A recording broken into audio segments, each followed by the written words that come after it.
If you've ever wondered why you don't know a lot of Alabama history, look no further than Marie Bankhead Owen. She was a powerful agent of revisionist history and made sure that some of Alabama's most important stories were never told, until they were eventually never spoken. A good handful of those being ones that I made it a mission to share. In the 1900s, she was known for lobbying the Alabama legislature. She served as the second director of the Alabama Department of Archives and History. The department was created with her husband's antebellum artifacts. When he passed, she was able to take over the department due to her family's influence and power. She would be the director for over 35 years. This was largely in part to her father and her brother, John and John Jr., who were U.S. senators, as well as her brother, William Bankhead, who was the Speaker of the House during FDR's New Deal. Marie was not a good figure, as she was so racist that she didn't even want women to get the right to vote, simply because it meant that black Alabamians would also get that opportunity at some point. And she ran the Women's Anti-Ratification League, because she thought that empowering women, black or white, would lead to the dismantling of her influence. She was very public about her goals, which was preserving the culture, the history, and the symbols of the Confederacy, and completely eliminating any trace of Reconstruction in Alabama.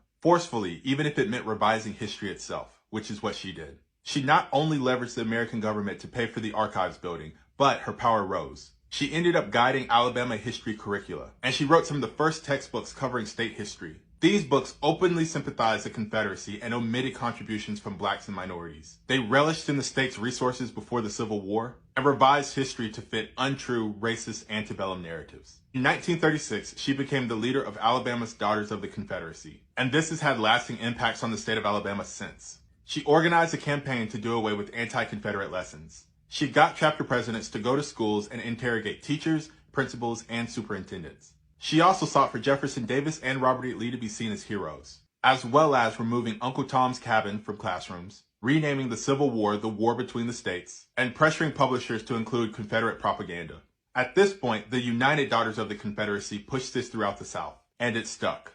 The damage that Marie Owen did throughout the South and Alabama can be seen through the ideologies that have been passed down about the antebellum way of life and the upholding of Confederate culture as Southern heritage. Her goal was to delegitimize Reconstruction throughout the South, the same way that her father and her brothers did when creating the Alabama Constitution of 1901. Some of her more public attempts were recreating the Alabama Seal, creating the Alabama Coat of Arms, and the slogan, "We dare defend our rights," which was rooted in supremacy. And because of the combination of her power, her omissions, and her revisions, it's the reason why people today still don't know Alabama history. And that's a willing and unwilling ignorance that's been passed down through generations. She continued her mission all the way up into the age of 88. And a bronze bust of her still sits in the Alabama Department of Archives and History. And it serves as a reminder of the disproportionate use of her power and agency resources to revise Confederate history, while also using her power and agency resources to ignore the blacks and minorities of Alabama. Marie cultivated the enthusiasm behind Confederate flags, monuments, and iconography, and even worse,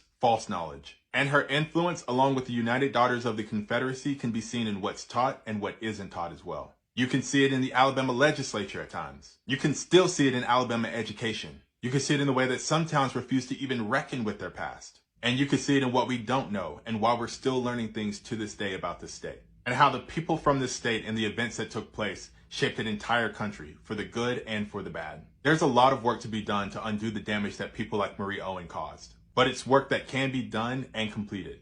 It starts by being willing to listen, to change, and then fix it.